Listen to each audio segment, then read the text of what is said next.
Well, happy Chief Day, everyone. On behalf of our chair, I'd like to welcome everybody to the grandest Beast Mode of the year. That is Beast Mode Grand Rounds. And it's my privilege to introduce this concept to those who are not familiar, but also to introduce our 6 sensational speakers today. Beast Mode, BST Mode, is short for bite-sized teaching, and that was born out of our yearning to figure out a way to maximize time, maximize learning in the face of a shrinking amount of allocation for teaching, but also shrinking attention spans with millennials and also those of us who have smartphones in our hands every day. What's been so exciting about Beast Mode is that it was originally developed not just by a faculty member, but by 2 then PGY3 residents who then became chief residents. But it has been cultivated and developed by all of you, faculty, residents, and medical students. The way that the conference works is that speakers are given 7 to 8 minutes to focus on 1 to 2 key points to teach.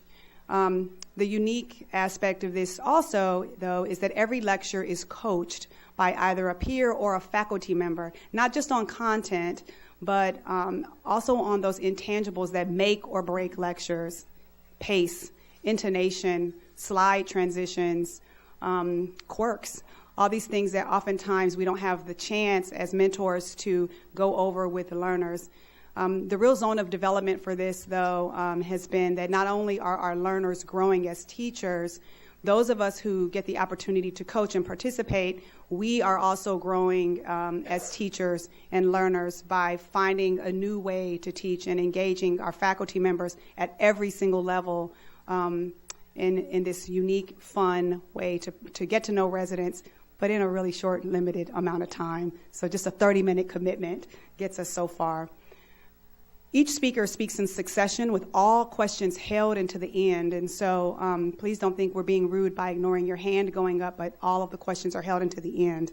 And so with that being said, it's my privilege to introduce in order of appearance our 6 outgoing chief residents who have spent this entire year dedicating themselves to medical education and service in this department to our residents, learners, and faculty members.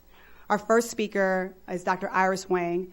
Dr. Iris Wang was our chief resident at Emory University Hospital, Midtown, and Iris came to us from NYU, and then we'll go from here to the cold tundra of Mayo, to where she'll be doing digestive diseases.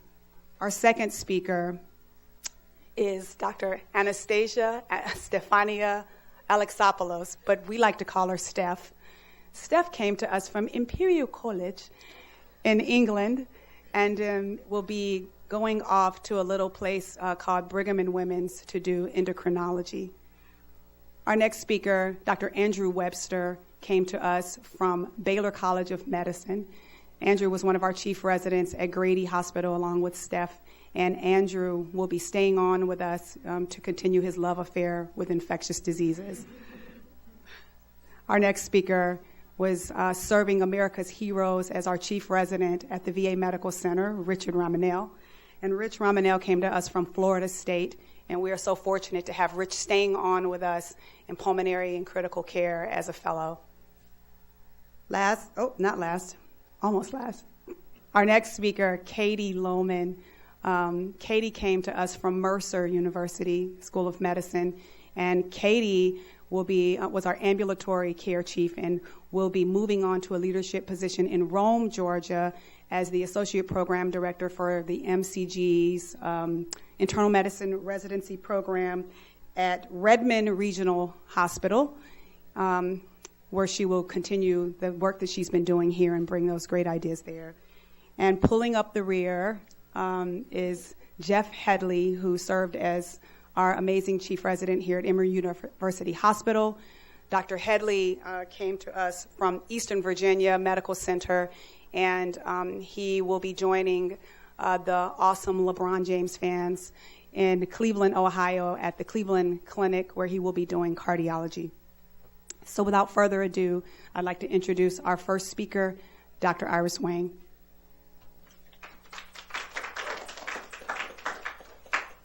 All right. Hey, everyone. I'm excited to be starting us off today. And as Dr. Manning said, I am going into GI, so I hope that you guys will indulge me in a little bit of pathophysiology as we nerd out today, learning about moving across the diaphragmatic divide.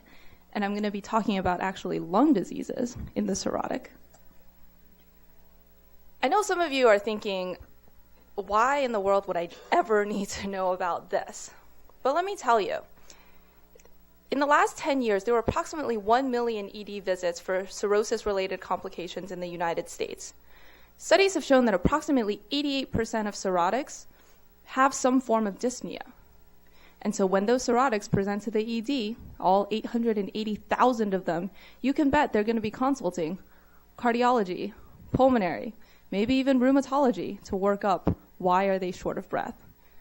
And so you may not have seen it, but I promise it has seen you. So the ED calls you with your second admission.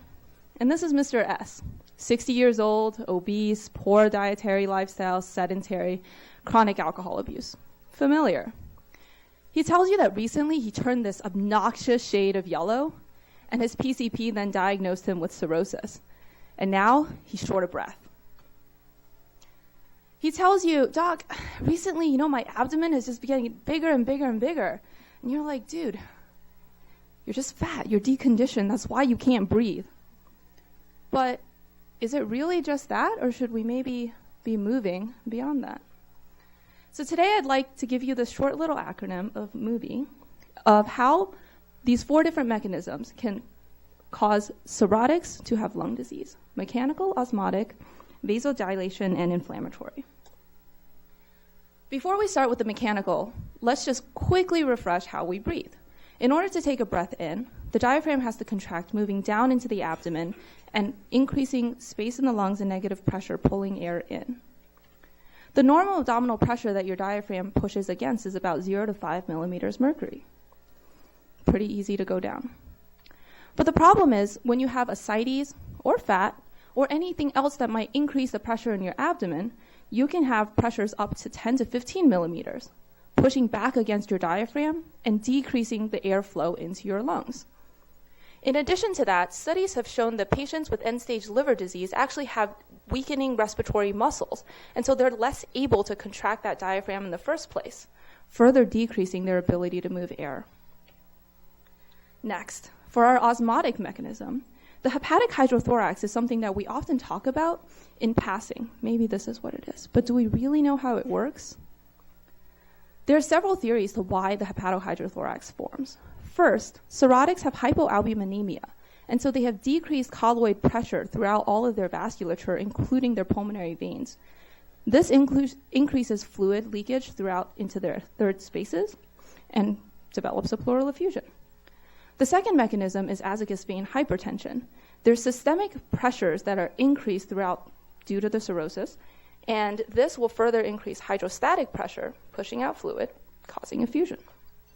Note that both of these mechanisms are actually independent of ascites, and so hepatic hydrothorax can actually appear even if you don't have a significant amount of ascites in your abdomen. But most of our cirrhotics do. The reason why the hepatic hydrothorax tends to be more right-sided predominant is because there's sometimes leakage across diaphragmatic defects that are right-sided predominant. This translocates fluid. However, even if there are no leakages at all, pre-existing lymph channels also allow for transdiaphragmatic migration across, causing pleural effusion. The important thing to note here is while these effusions are right predominant, they can be left-sided only or bilateral. When you see them, they can be complicated by spontaneous bacterial empyema in the same way as ascites. And so it's a similar diagnostic mechanism. Check an ANC and remember to tap the fluid. We treat this similar to ascites. Diuresis first. If that doesn't work, drain it. And if that doesn't work, we go to TIPS. For vasodilation, these are two mechanisms that really get confused a lot. We're going to talk about hepatopulmonary syndrome and portopulmonary hypertension. They're two different diseases, guys. For hepatopulmonary syndrome, the real mechanism that's proposed is an increase in nitric oxide across the vasculature in your liver. This gets shunted through mechanisms into your systemic system, and then from there gets lodged into your lungs. But it's not just the hepatic vasculature that increases nitric oxide production. The veins in the lungs themselves can actually do this. All of that vasodilation increases the flow across those vessels, decreasing your ability to exchange oxygen. And those vasodilatory factors also cause pulmonary AV shunts to form, as well as portopulmonary venous anastomoses, further increasing nitric oxide delivery throughout the body. All of this causes a VQ mismatch. This leads you to the symptoms of platypnea and orthodeoxia. For those of you who may have never heard the terms, platypnea is opposite of orthopnea. It's when you get short of breath sitting upright instead of supine, whereas orthodeoxia is when you actually desaturate when you're sitting upright. Why does that happen? Well, those AV malformations that I told you about tend to be predominant in West Zone 3 of the lungs, which is the dependent portion. So when you sit up, gravity pulls more circulation into that area, causing more VQ mismatch. To diagnose, you have a normal chest CT, low DLCOs on your PFTs, and late bubbles in your cardiac cycle because that shunt occurs in your pulmonary vasculature and not in your not in your heart. To treat, all VQ mismatch can be overcome with increased supplemental oxygen. You can coil embolize any of the abnormal vessels, or if it's too extensive, you will have to transplant, but transplant generally reverses this process.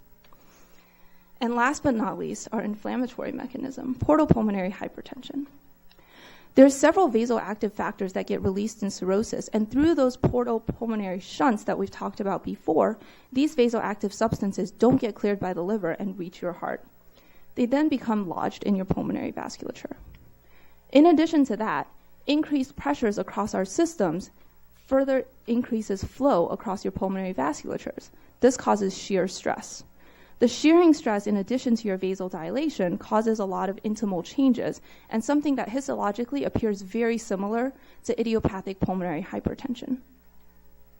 And so the signs and symptoms are very similar. Right-sided heart failure, exacerbations causing acute RV failure with high mortality. We diagnose it the same way with TTE and right heart cath, and you can treat with epoprostenol, inotropic support, and you can transplant, but there's high mortality with these patients and varying degrees of reversal of this disease. And so in sum, cirrhosis causes these lung dysfunctions by 4 mechanisms: mechanical, osmotic, vasodilation, and inflammation. I'd like to thank Dr. Manning, Dr. Malik, and Dr. Subramanian. And like Dr. Manning said, I will not be taking questions.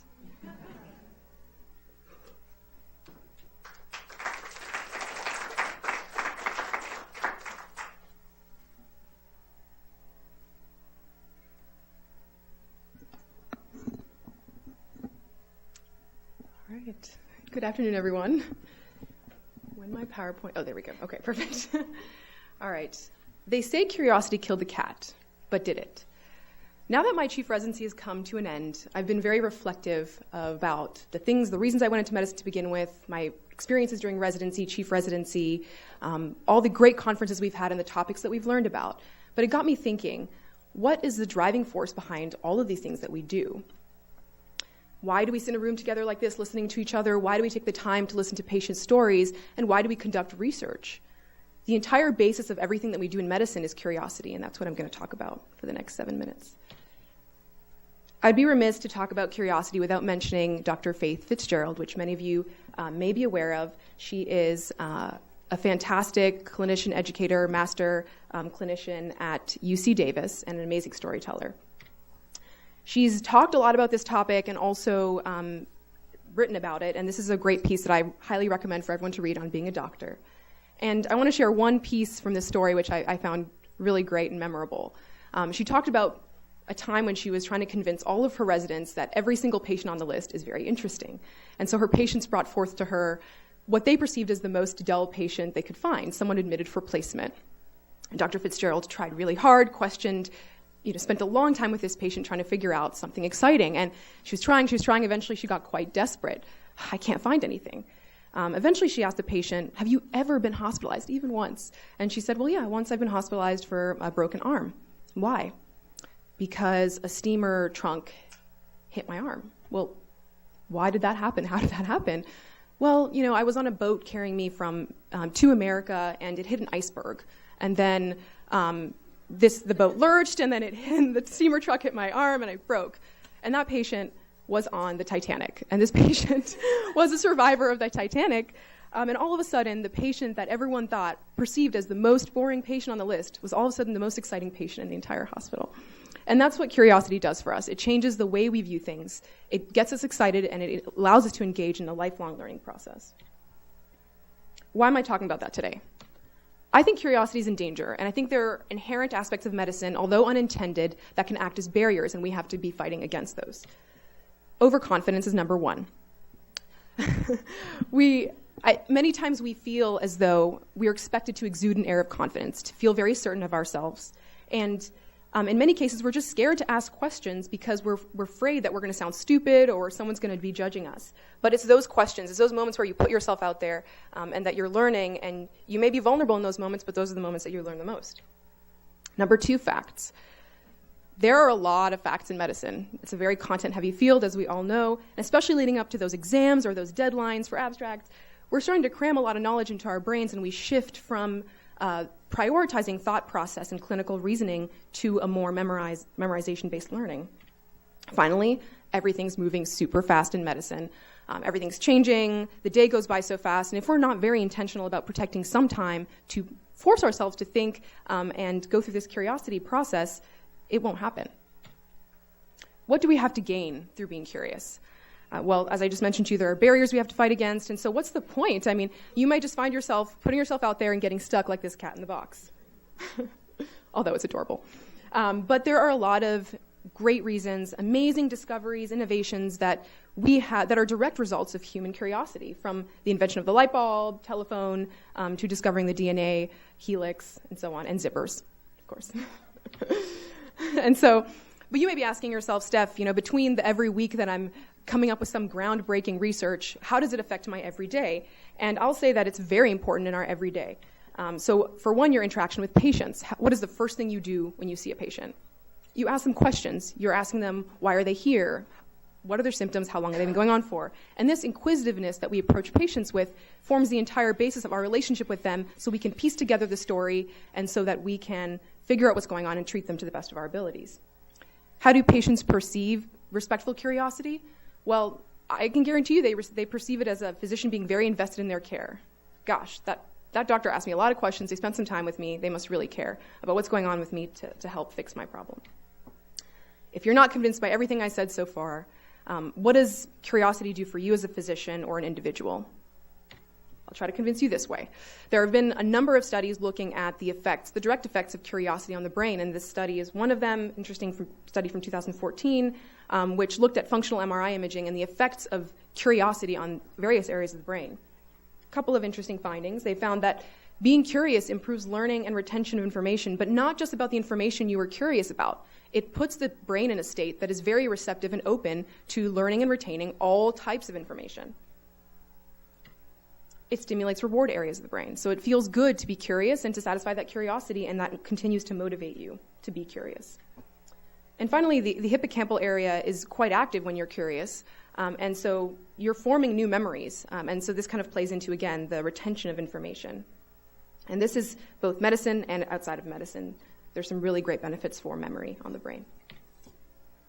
Hopefully by now I've convinced you that that curiosity is so critical to us in medicine. But how can we be more intentional about making sure that we stay curious? Well, let's take the discovery of penicillin, for example. You got Sir Alexander Fleming, 1928, came back from vacationing in Scotland, found his lab was just a complete mess, fungus growing everywhere, including in some of his petri dishes. And it'd be so easy for him to have just kind of thrown everything away, cleaned up the lab, start his project again. But instead, he found something interesting. There was this area of clearing around the penicillium fungus. And I know this is not what he intended. I know it was by accident. but he found it, and he took the time to observe it, draws attention to that, and made some explanations. So he thought maybe the penicillium is secreting something that kills bacteria. My prediction, maybe if I'm able to harvest that substance, I think we can use this in humans and treat infections. Long story short, Ann Miller, featured in the middle, was the first patient in 1942 to be treated with penicillin and cured from her septicemia. And I like this because it also highlights that sometimes things happen by accident. You mean to go one way and you go the other way, and it really matters that you are paying attention to everything around you and that you're drawing your attention to really interesting and unusual things to stay curious. And I'd argue that this is very important for research, but also very important for your everyday interaction with your patients. Encourage you to do this to yourself, and also encouraging those around you to be actively thinking about making observations, guessing explanations, going through a prediction, a test of change, and either continuing along that line of thinking if it's working, or revising the way that you think and starting again. Many ways to promote curiosity. We touched on some of these already, trying to recognize overconfidence in your learners and redirecting them towards more a reflective practice, allowing space for questions, acknowledging emotion, and really trying to emphasize a thought process more than just the facts and how the end result. And team-based learning, that's something we've been working a lot on this year, and I think that's a fantastic way as well to remove yourself from your own way of thinking and observe how others are thinking and learn directly from that. I'm going to end with this quote. "I have no talent, I am only passionately curious." I love this quote because it channels both curiosity and humility, and these are two qualities I feel are exceedingly important in our field. And so whatever stage you are in your training, whatever stage you find yourself in your career, just keep in mind that medicine, among many things, is a science, and science is a constantly evolving and changing field. And this exciting arena, make sure to keep humble, keep curious, and don't ever forget what first drove you to go into medicine. I'm sure curiosity had something to do with it. Thank you to my co-chiefs, and especially Dr. Manning, who's been a very inspirational person and educator. Thank you so much. And this is a slightly creepy cat, but...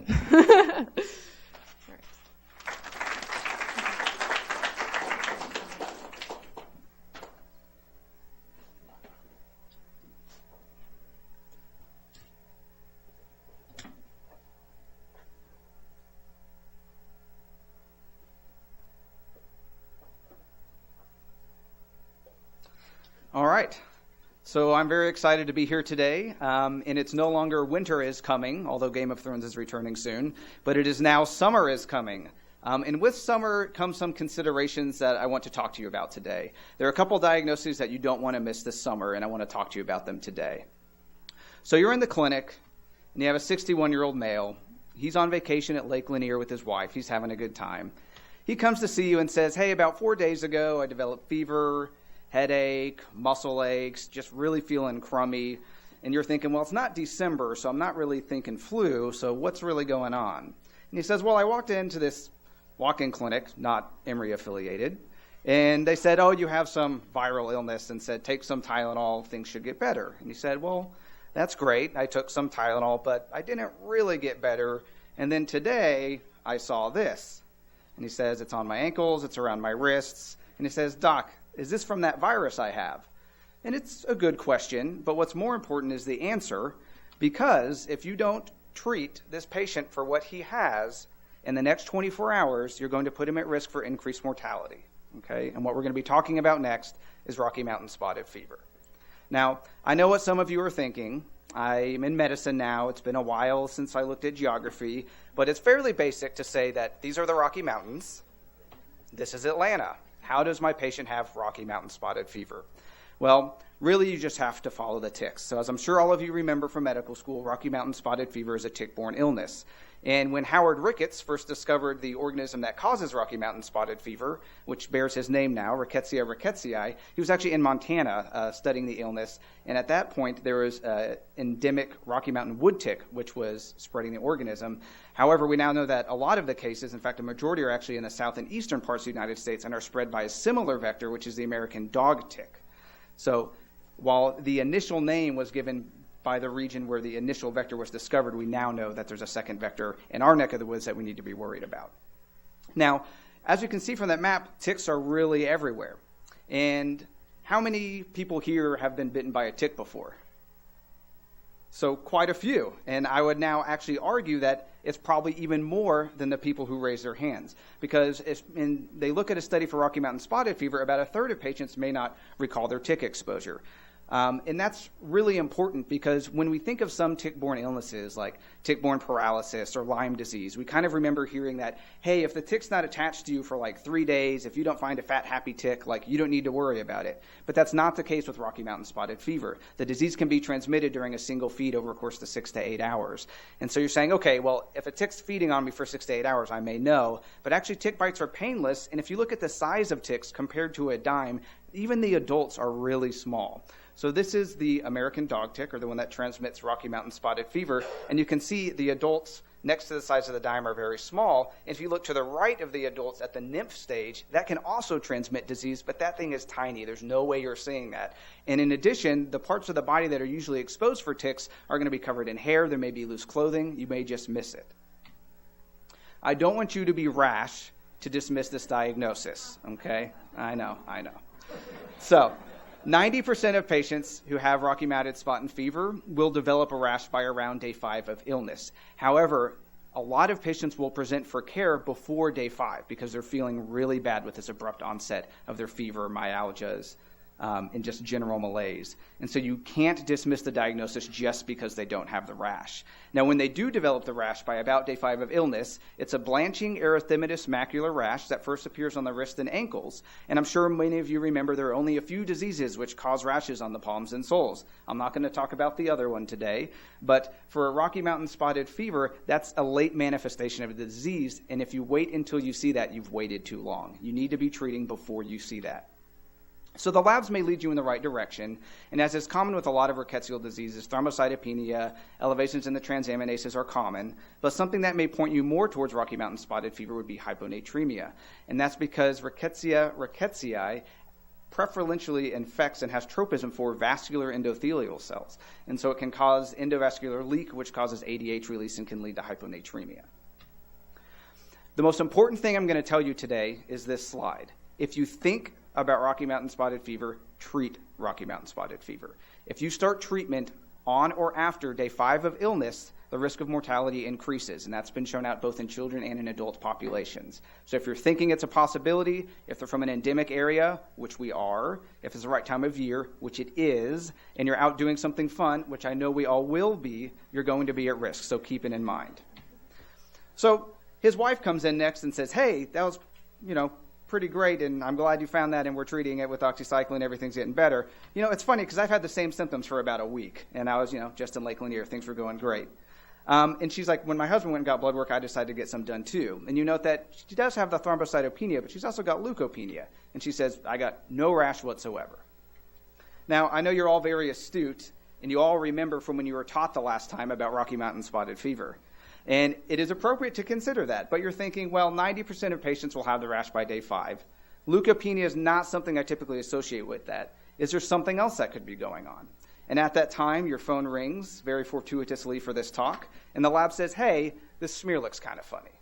And so you go, and the pathologists here at Emory are very great. I can't work a microscope for my life. I promise I'll get better at going into ID. But they highlight it with this nice bright arrow, and they say, hey, what do you make of this? And you go, oh, I know what this is. This is ehrlichiosis. Ehrlichiosis is also a tick-borne disease, though it's transmitted from a different tick, from the Lone Star tick.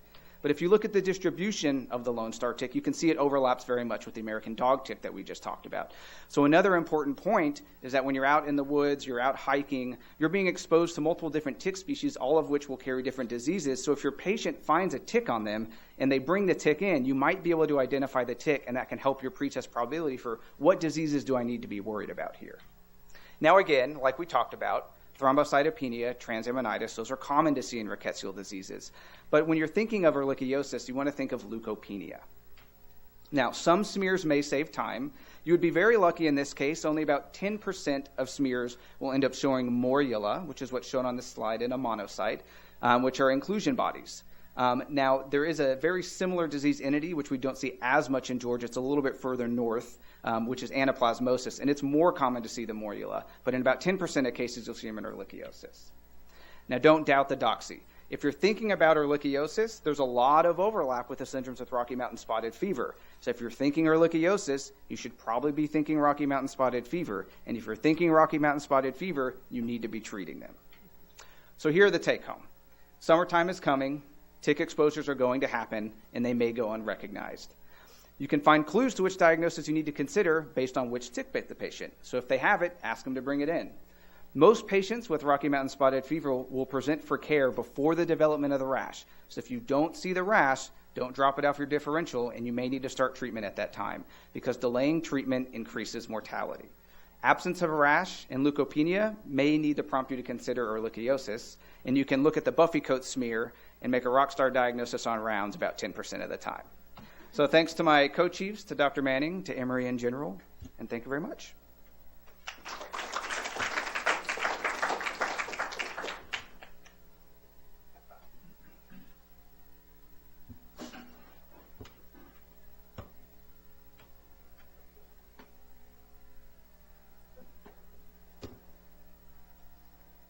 Hey everyone, my name's Rich. I'm currently at the VA, and the title of my BST Mode, is nothing yet.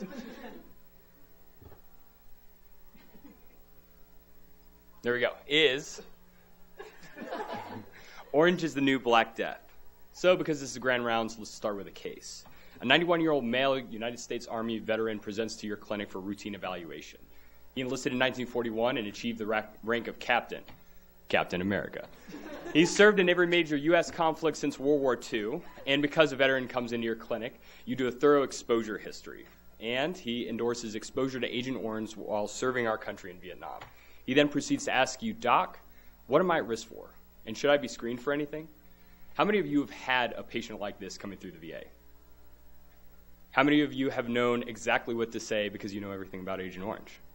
Yeah?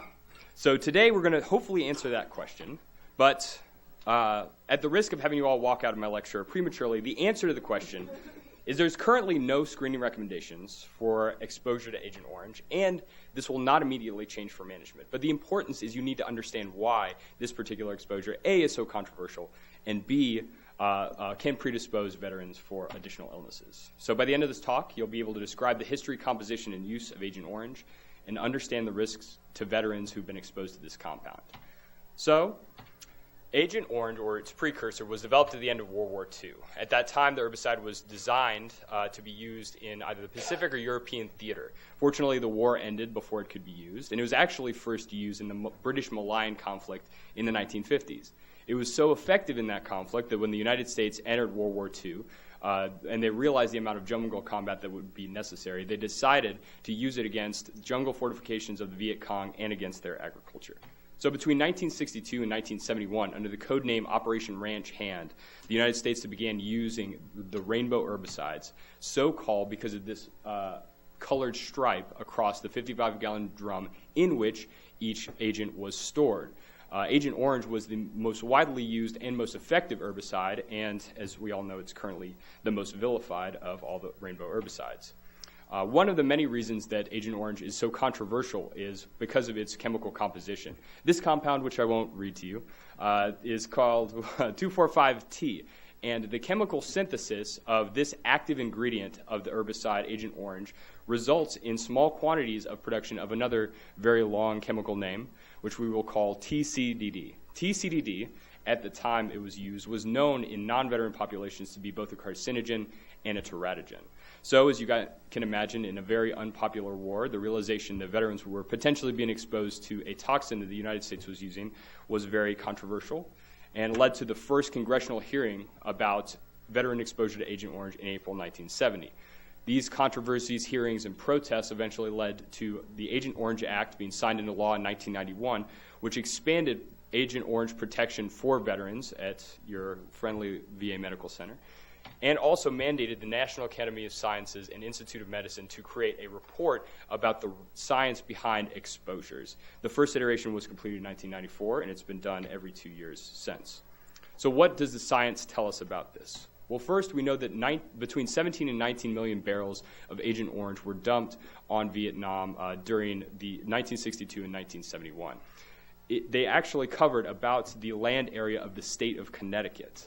At its maximal distribution, the concentration of Agent Orange on the ground was about 0.09 ounces per square foot, not a terribly large quantity. And of that, less than 1% was TCDD, mostly degraded within 72 hours of direct sunlight. The authors in the study commented that the actual risk to a veteran on the ground who just simply walked through the jungle that was already covered in Agent Orange would have been pretty minimal at these concentrations. In addition, Air Force pilots flying C-123 distribution planes were instructed to avoid active troop positions, further decreasing the risk that the average veteran would have been exposed. In addition, the authors commented on the lack of quality data from this era. Most of their data is derived from historical information, veteran interviews and questionnaires, and also some biological data. But overall, the data is pretty flawed. They did try to increase the quality of their data by overlapping known troop positions and distribution of Agent Orange, but unfortunately, overall, the data is limited. So what about this compound? Is it biologically plausible that TCDD does cause human disease? And TCDD and its family of chemical compounds, the dioxins, are actually pretty good as far as toxins go. They're rapidly absorbed through mucous membranes and skin, slowly eliminated within the body, and very lipophilic.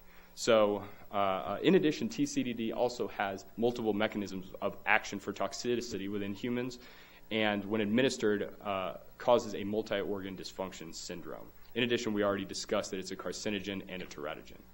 So the conclusions of this report associated a litany of illnesses with Agent Orange and TCDD. But there were only 5 conditions that are known to have, that they commented had sufficient evidence of association with Agent Orange. Those illnesses are Hodgkin's and non-Hodgkin's lymphoma, CLL, soft tissue sarcomas, and something called chloracne.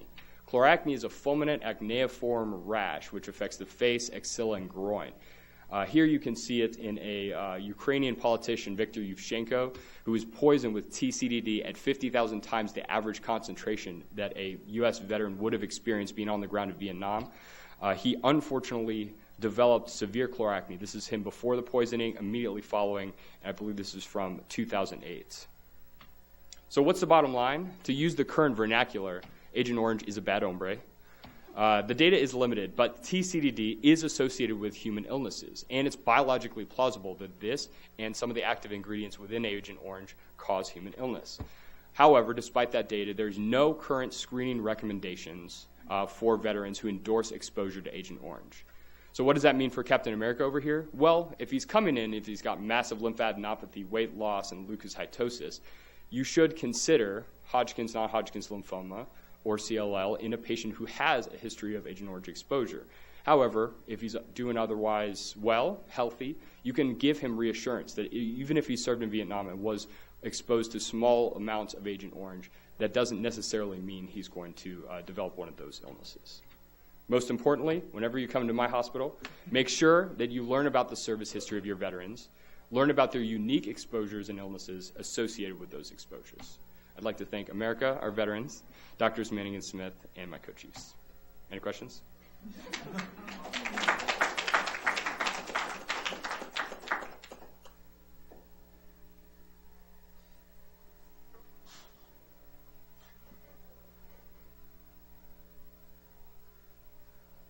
Sessions that each of the chief residents gave, so the whole 8 Agent Orange analysis.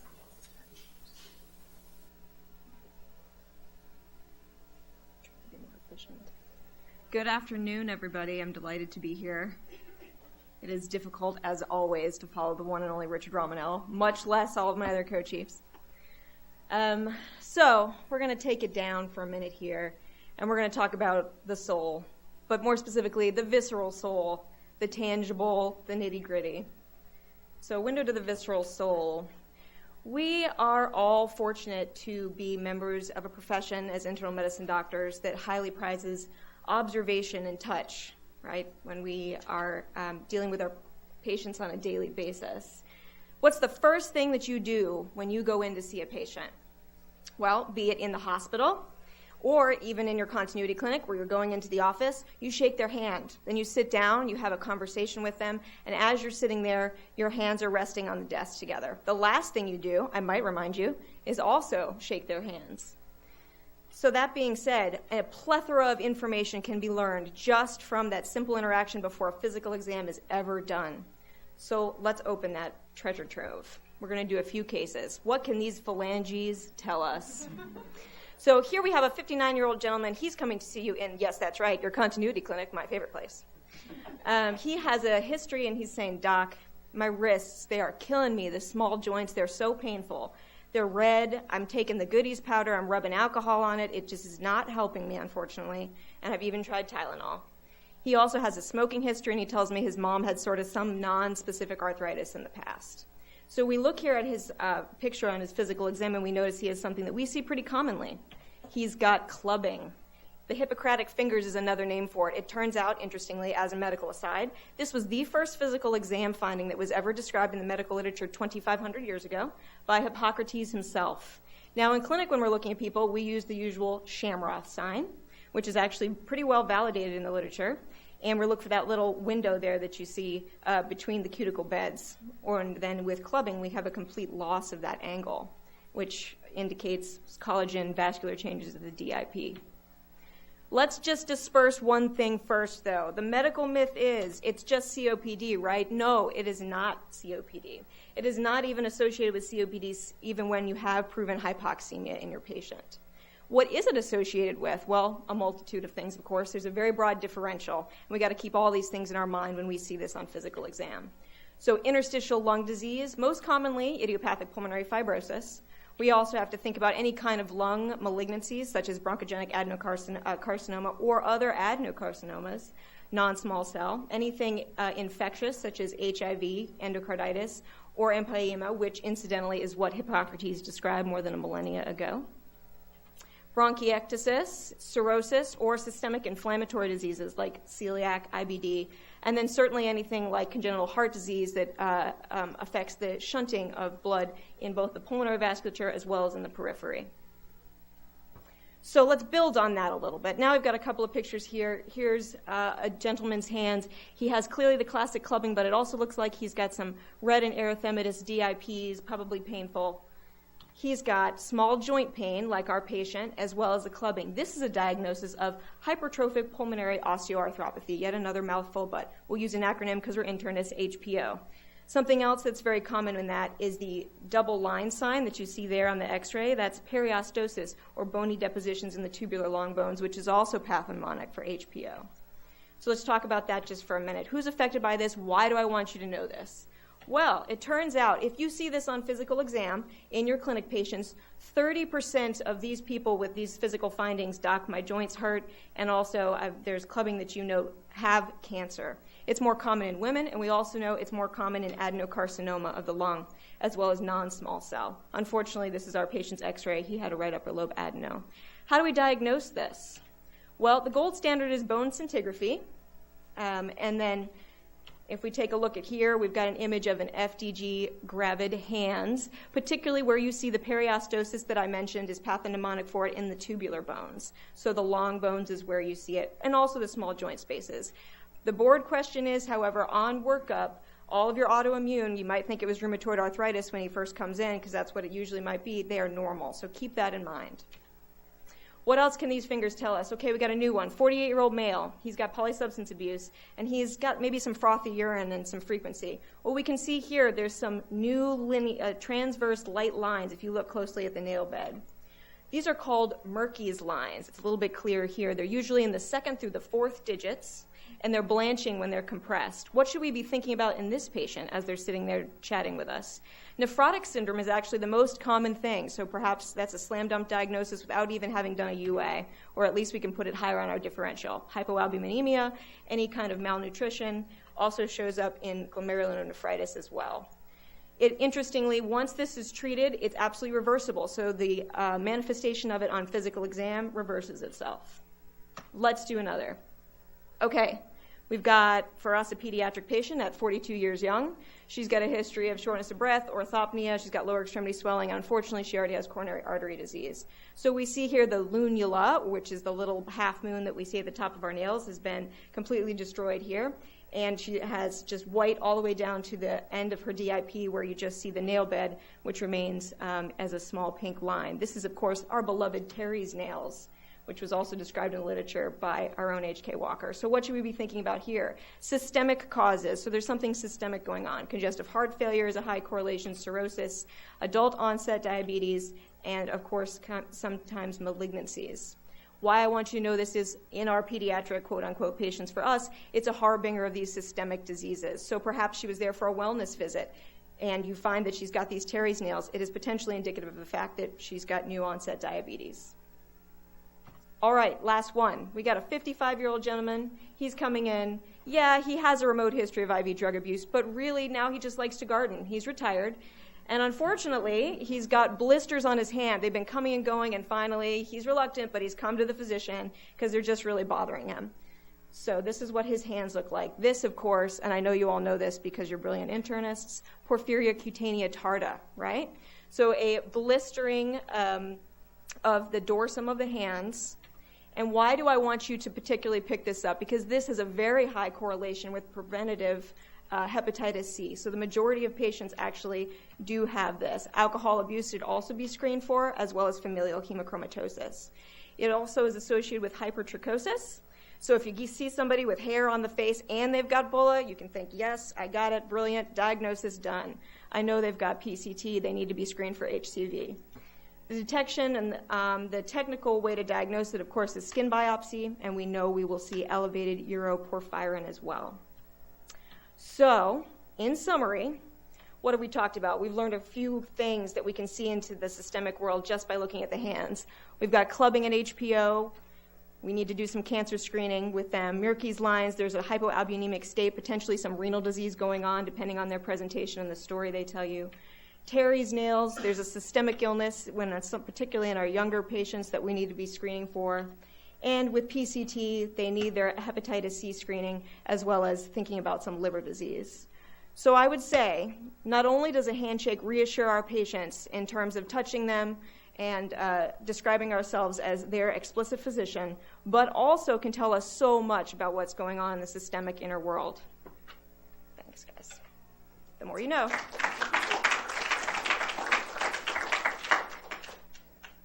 Oh.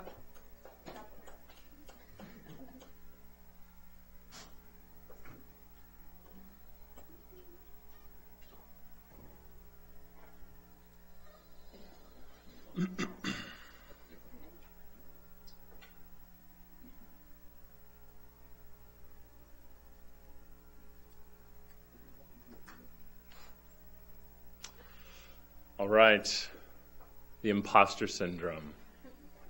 So if the statistics are correct, then the vast majority of people in this audience have had, at a minimum, a passing glance with this syndrome. My first encounter was in medical school and pertains to a critical care doctor who I looked up to very much. And on the surface, this man was a veritable paragon of success, having attended a Ivy League college. He was a full scholarship Division I athlete, had gone to a top 10 medical school, on to Palm Crit Fellowship, and as I knew him, a fantastic clinician who was well loved by essentially every human being in the hospital. And he said to me, Jeff, I can't help but think that I've gotten this far in life simply because of a series of mistakes on the parts of other people. And one of these days someone's going to figure this out. And so at first this struck me as a very positive attribute. I thought, wow, what an affable display of modesty in the face of such success, such overt success. But in the many years since, and through my own struggles actually with the imposter syndrome, I've come to realize that this modesty belies a troublesome turmoil that lurks under the surface. And so as an interesting point of history, this syndrome was actually first described here in Atlanta by Dr. Pauline Rose Clance at Georgia State back in the 1970s. And nowadays, it's in every major publication and in all corners of the economy. Very briefly, those with imposter syndrome, they feel that their success is not deserved. Rather, it occurs by either happenstance or luck, and ultimately this makes them a fraud. And the hallmark of this disorder is this depressive fantasy that one will be kind of found out for the fraud that they really are. Now, we are very easily able to see that in other people, these thoughts are inaccurate. But when we look at our own selves, it's hard to convince ourselves that that's true. So I found this fantastic cartoon, and it says, your fear of being publicly exposed as a fraud is a stress-related disorder called imposter syndrome. It's common in people in high-profile authority positions and, of course, in actual phonies like you. So surely we must think that there are people around us who are immune to this syndrome, right? The deans of the school and the chairman and so on and so forth. But take, for example, the peerless poet, author, and civil rights activist Maya Angelou, who said, quote, I've written 11 books, and each time I think, uh-oh, they're going to find out now. I've run a game on everybody, and they're going to find me out.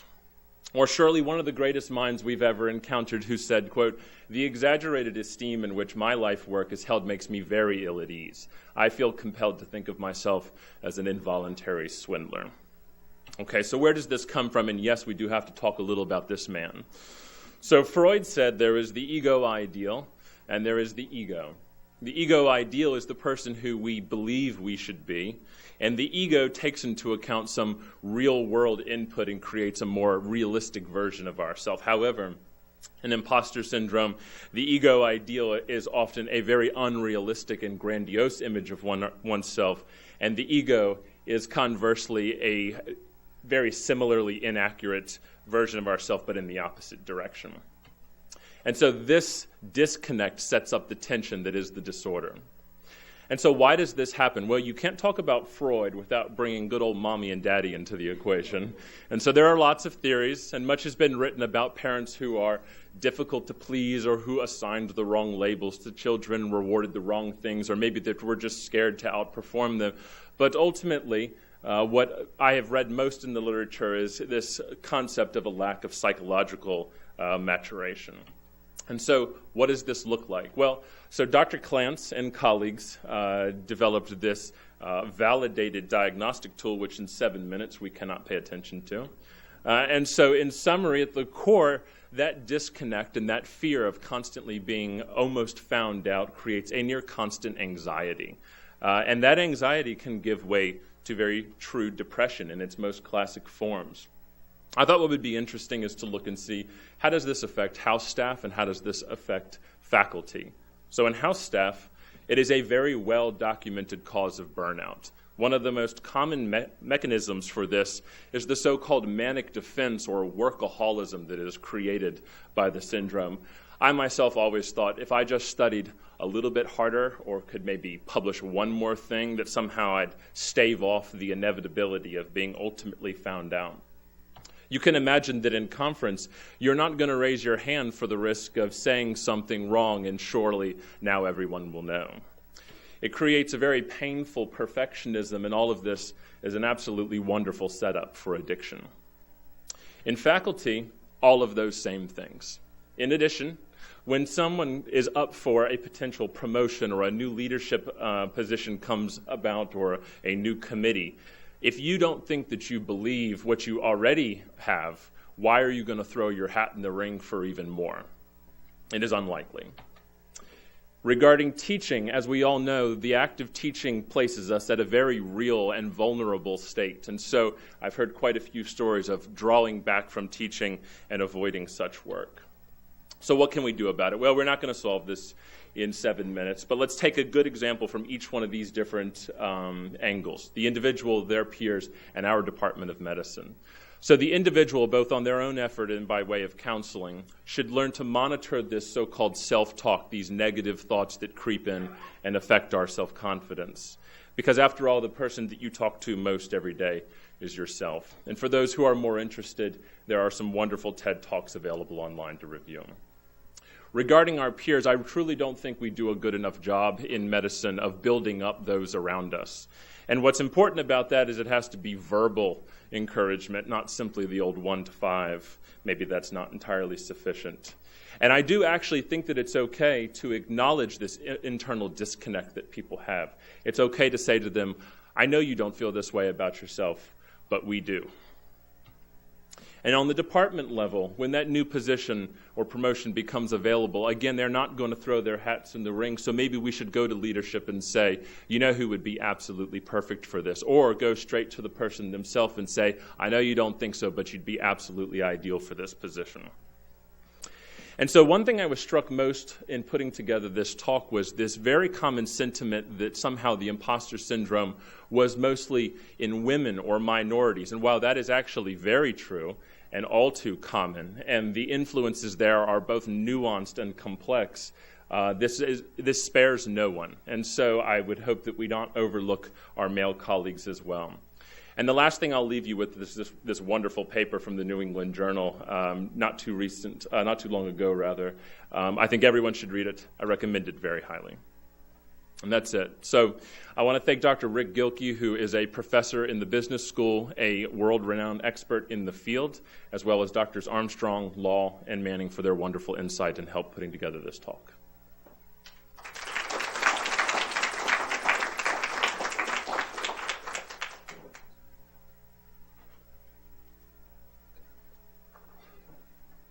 So it is actually 1 o'clock on the dot.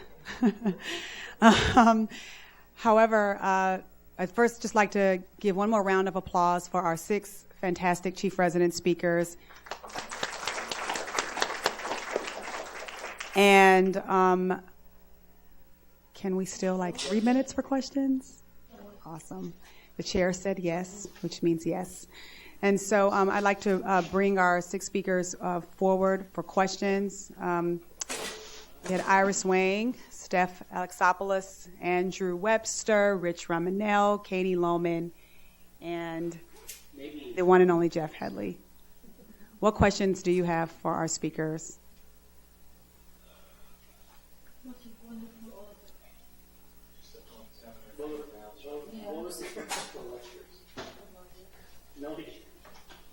I think the chief residents are making people go back to the ward now. But what we'd like to do is respect everyone's time. And so our chief residents have handed all their work over to the new chief residents. So inside they are turning pirouettes and cheering in their hearts. Tonight is our Chief's Roast at 6 p.m. in Rollins. If you have any questions for our speakers, you can come forward and we'll allow you all to move on to your clinical duties. We thank you for your attention, and we hope you enjoyed this as much as they enjoyed preparing it. Thank you.